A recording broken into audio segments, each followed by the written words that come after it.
General Hospital spoilers tease that Carly Spencer's heart thundered against her ribs as she crossed the threshold of Frankfurt Airport, clutching her passport and a folder bulging with legal briefs.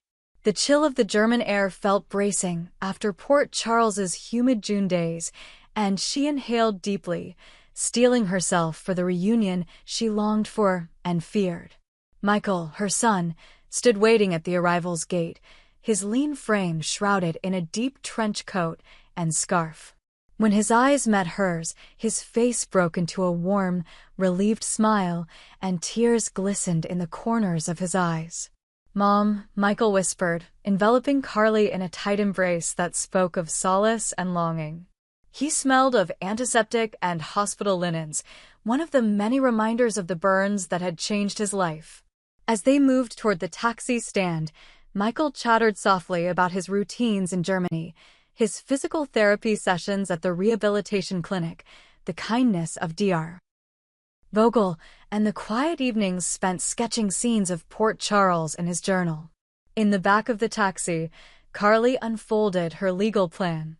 She spoke in measured tones, describing the imminent custody hearing that would determine Michael's siblings' futures.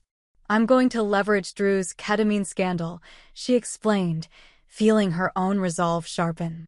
"If we can show his involvement with illicit substances regardless of how he was set up, it undermines the stability Willow can offer." Michael listened intently, nodding as his mother detailed the potential to sway Judge Mulberry's ruling. Carly admitted that Drew's defense had exposed how Michael's long absence, months in sterile wards and treatment centers, left the children without a paternal presence, but a judge might disregard that trauma. En route to Michael's hotel suite, Carly shifted to the more delicate subject. "Willow's last visit here was complicated. She didn't see you as planned." Michael's brow furrowed, surprise flickering in his eyes. "I thought we'd met," Carly said, confusion creeping into her voice. Michael shook his head.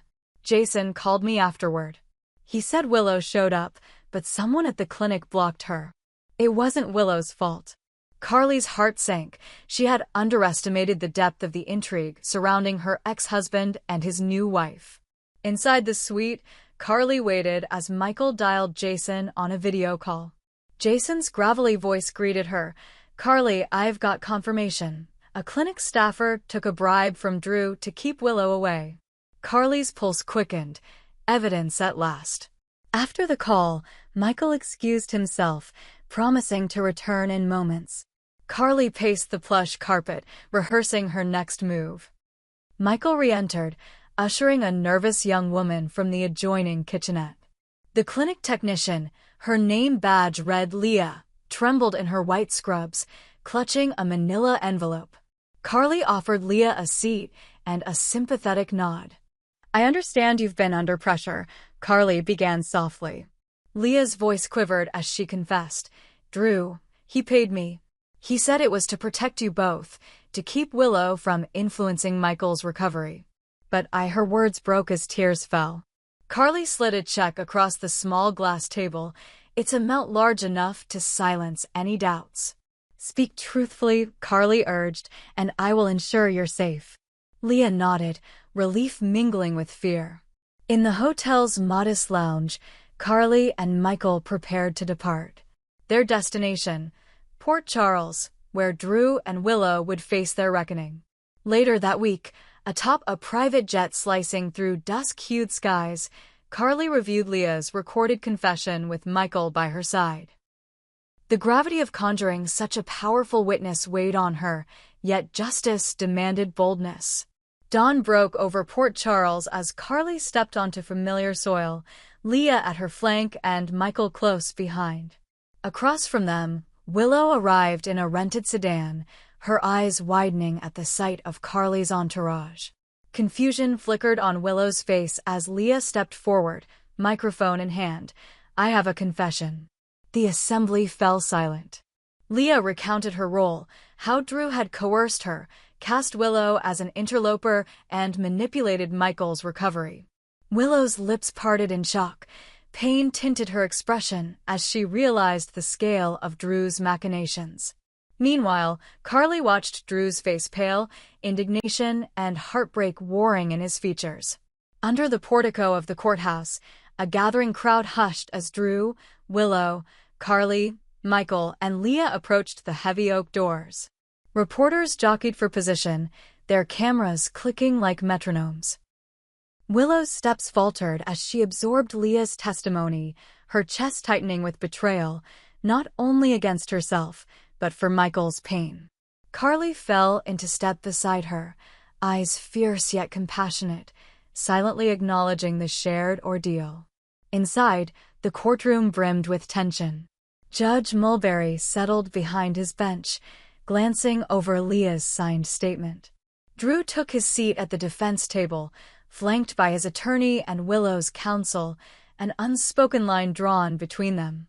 Carly stood, facing the judge, Leah by her side. She spoke clearly. "Your Honor, this testimony reveals a disturbing abuse of power. Drew Kane manipulated a medical professional to obstruct Willow's rightful access to her husband and family. Such deception endangers not only personal relationships, but also undermines the integrity of family law proceedings." Drew's attorney rose in defense, his voice measured. "Your Honor, while Ms. Jacobs's testimony suggests wrongdoing, Drew and Ms. Spencer were acting out of concern for Mr. Corinthos's fragile health. No harm was intended, only protection." Willow bristled as Drew's lawyer downplayed the scheme, folding his hands in steeple fashion. Carly raised an eyebrow. The courtroom murmured. Then Leah advanced to the stand, swearing her oath. She recounted the flat of Drew's voice, the hush of whispered orders, and the envelope of cash trembling in her palm. Her words painted a picture of cold calculation.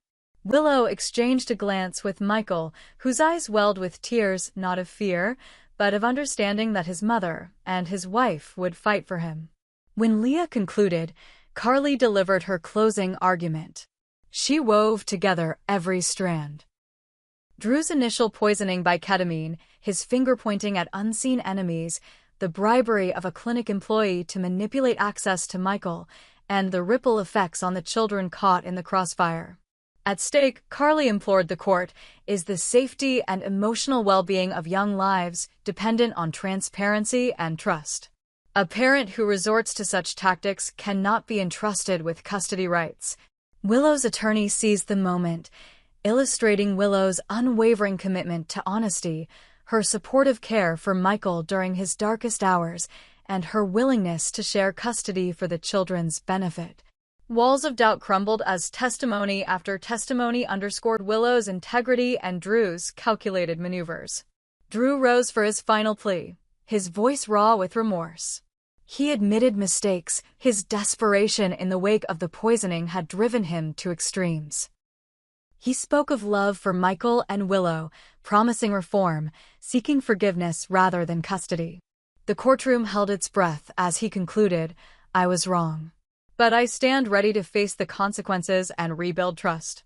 Judge Mulberry's gavel tapped twice. This court must balance accountability with compassion, he intoned, studying Drew. I find that while Drew Kane's actions warrant censure, his acknowledgement of wrongdoing and commitment to rehabilitation suggest that supervised visitation, followed by gradual restoration of custody rights, best serves the family. The verdict landed amid a mix of relief and disappointment. Willow embraced Michael. Carly placed a supportive hand on Willow's shoulder. Drew bowed his head, acceptance etched on his face. Outside the courthouse doors, Port Charles exhaled. Willow and Carly exchanged a triumphant smile before Carly and Leah departed for Germany, determined to secure Michael's final well-being. Drew approached Willow, offering a tentative olive branch and pledging to earn back her trust. As the sun dipped below the horizon, the city's lights shimmered with the promise of new beginnings. For Carly, Willow, Michael, and even Drew, the tumultuous path through betrayal and redemption had forged deeper bonds, proof that in the tangled web of hearts, honesty remains the truest path home. Yet life in Port Charles would not simply return to quiet normalcy. Under the glow of the courthouse's floodlights long after the crowd dispersed, Jocelyn Jacks and Maxie Jones met on the steps. Their whispered conversation turned to the ripple effects of the trial, Jocelyn's relief that her mother had justice on her side, and Maxie's determination to bolster Willow and Drew's blended family support network. Together, they resolved to host a community gathering at Kelly's pub, bringing together families affected by custody disputes to share stories and uplift one another. Meanwhile, Jason Morgan sat in solitary reflection at the hospital rooftop garden, overlooking the city's horizon stained pink and gold by the setting sun. As he traced his fingers over the outline of Michael's latest sketch, captured in a leather-bound journal, Jason contemplated the true meaning of family. He resolved to reach out to both Willow and Carly in the coming days, offering his steadfast presence and a shoulder on which Michael could lean as he readjusted to life with both parents. In the Spencer wing of General Hospital, Brooke Lynn Quartermain swung by to visit her old friends. Her exuberant laughter, long dormant, boomed through the corridors as she brought freshly baked biscotti from the Quartermain bakery. She knelt beside Michael's bedside, recounting tales from Port Charles's past to coax out his radiant smile. In turn, Michael shared stories of his own growth, how the distance had taught him independence, and how he found solace in drawing the Cherryvale neighborhood from memory. At the Corinthos mansion, Carly poured herself a glass of wine in the salon's grand sitting room.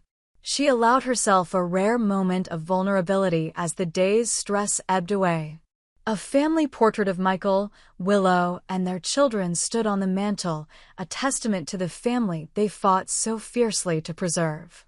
Carly raised her glass to the painting, silently vowing to guard this fragile piece with unyielding resolve. Across town at Drew Kane's campaign headquarters, still recovering from the whirlwind scandal, Drew's staff assembled for a post-trial strategy meeting. Drew himself sat at the head of the long mahogany table, weary yet unbroken. He thanked his team for their unwavering loyalty and outlined his plan to champion mental health and victims' rights initiatives, turning his painful experience into a platform for positive change. As midnight's hour approached, Port Charles settled under a canopy of stars, each character cradling new hope. For Drew, Willow, Carly, Michael, and all entwined in this saga, tomorrow promised fresh challenges, but also the knowledge that truth and trust, once reclaimed, could guide them through whatever storms lay ahead.